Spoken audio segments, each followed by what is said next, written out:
and welcome back to Middle East in Depth. Julian Metzger in the Deutsche Welle reports from Beirut that Lebanon is the only country in the Middle East that consistently elects a Christian head of state, but a fight over cabinet positions is worrying some.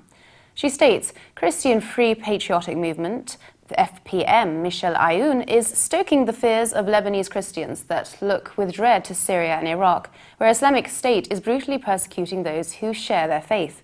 Metzger writes, the political influence of Lebanese Christians is anchored in the 1989 Taif Agreement. In the accord, Muslims and Christians agreed to an even 50-50 representation in the Lebanese parliament. Theoretically, this should guarantee a balance of power. However, that balance could be jeopardized by the fact that the Taif Agreement was never fully implemented.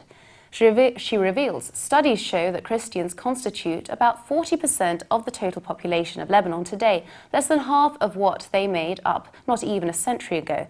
This demographic shift and the vacant presidency could play into the hands of Lebanon's Shiites and Sunnis. The governing Shiite party, Hezbollah, has already suggested changing the constitution to create a three-way balance of power between Christians, Shiites and Sunnis. She continues, Sunni Prime Minister Tamam Salam refuses to stage new elections at this point in time, which is why FPM ministers are threatening to block the work of the cabinet. Beyond that, their members have also begun boycotting presidential elections. Abu Zaid finds the FPM decision extremely counterproductive in terms of Aoun's declared goals. They tell the Christians that their rights are being taken away, but at the same time, they are reducing Christian representation in parliament and in the cabinet.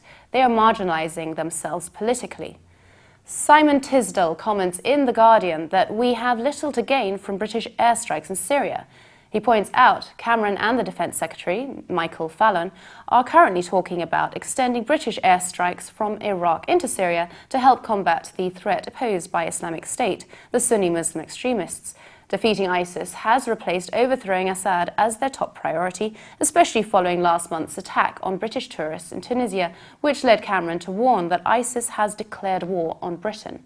He adds, even if principled objections to Britain bombing yet another Muslim country are set aside, a key lesson of the Iraq War and its lengthy aftermath is that very large numbers of combat troops and material cannot ensure success in subduing large areas of territory without local and regional support.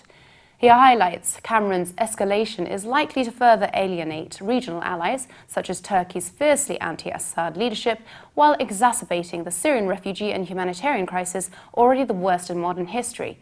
It may significantly increase the risk of radicalization of British Muslims. He concludes, the proposed policy threatens to open a fearsome path towards full-spectrum, open-ended and potentially self-defeating British military entanglement in another intractable Middle East war. For more updates, please visit levant.tv.